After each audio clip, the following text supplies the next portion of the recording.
Hey out there, thanks for tuning in. I'm back in the office. Today I want to talk to you about something that I had to learn hands-on. I may have read something along these lines many years ago because I read hundreds of books on real estate investing or motivation, self-improvement. I hope you could tell that one. But today I'm going to call this real estate investing advanced flipping skills.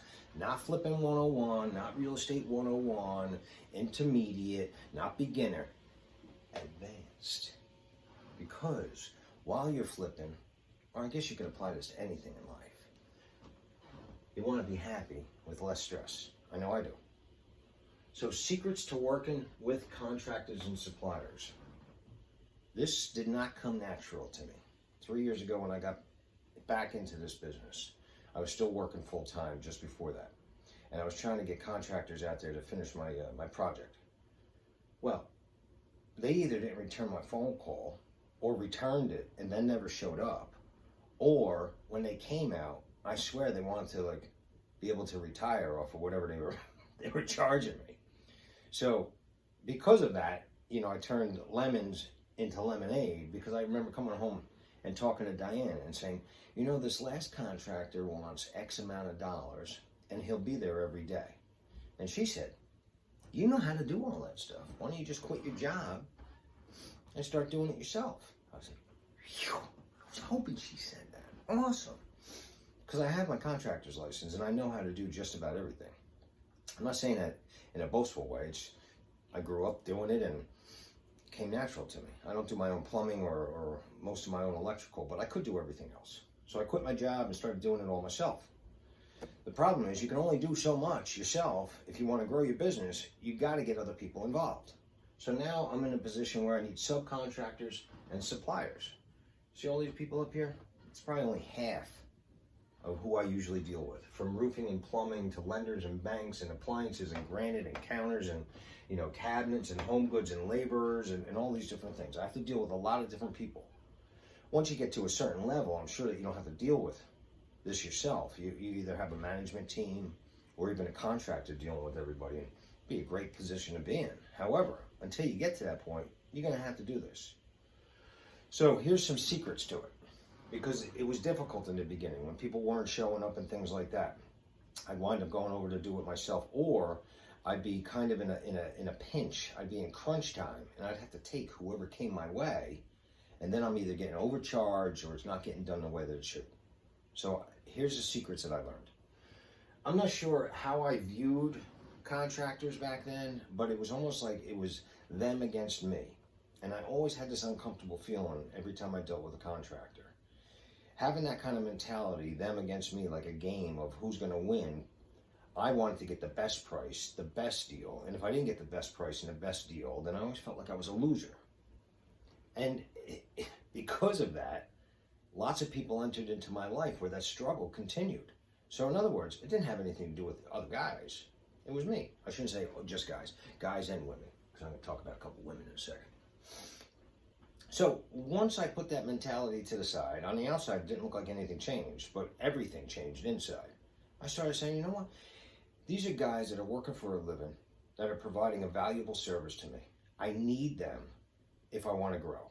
What can I do? Well, first of all, I could start treating them with kindness, respect, and things like that. And I underlined secrets to working with contractors. I work with these people. They don't work for me. They work with me. And as a result, I'm able to grow my business exponentially. Now I have 2 projects going on at once. Anyway, that's old news. Let me talk to you a little bit about the secrets. So let me tell you, Pam and Joe, they always bring my dumpsters out. Pam's a skinny little thing with long fingernails and does not fit the I don't know if it's the role or whatever of a truck driver woman. She does not. Joe, on the other hand, he's retired. He only does it part-time. I talk to them when they come. It's almost like we're friends or we're family. Stella does my counters. Stella has 8 kids. 8. Let me see. How many? 8 kids for Stella. She looks tired a lot of times. Her husband, Antonio, comes out and measures, and she's the one I deal with for the money and picking out the granite. Well, they're awesome. And they put a $750,000 addition on their granite company, and they're awesome to deal with. Susan and Jimmy are brother and sister, and they own a supply company here. Their father owned, and I think my dad did business with them 50 years ago. Mike is Susan's son. He comes out and delivers the cabinets. I always take an interest in Mike, and he just had a kid. Big shout out, congratulations. Chris works at this company, and he does the gutters. He also had a child about a year ago or so, and him and I text every once in a while. Edwin's in the running with Stella because Edwin, the plumber extraordinaire, has 7 kids. His youngest, 5 years old, and he's a grandfather, wants a Sonic-themed birthday party this week. I sent him over a text showing him where he can get all the Sonic stuff.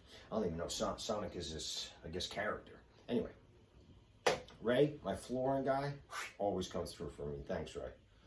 He sent over John doing the luxury vinyl planking today, and Gary's doing the carpet upstairs. I don't know what I would do without them.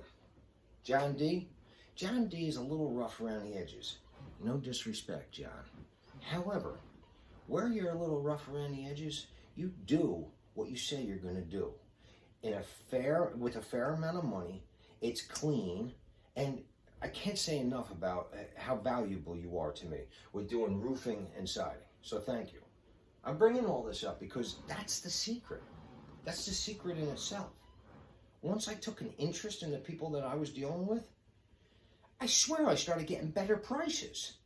Not only better prices, but, I didn't mention this, so the appliances. Omega and Jose, they delivered the appliances yesterday, right? When they were leaving, they said, hey, you want me to take your old stuff for you? I'll throw them in the back of the truck. I didn't ask them. They just did it. Why? You know why? Because I think it's reciprocated as far as respect, kindness, caring about other people. I wrote this up here, Max Love Fest, because my friend, Max, whenever I tell her about this, like dealing with people with love and respect, she says, oh, you're having another love fest. And you know what? That might sum it up. Sounds a little corny, but maybe it is a love fest. When I take an interest in other people, I think they feel good.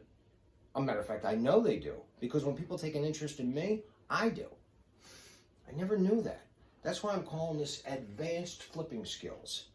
All these contractors, all these guys, they're all human beings. They all have lives they're living. They're all trying to make a buck and support their families, and they're just like me.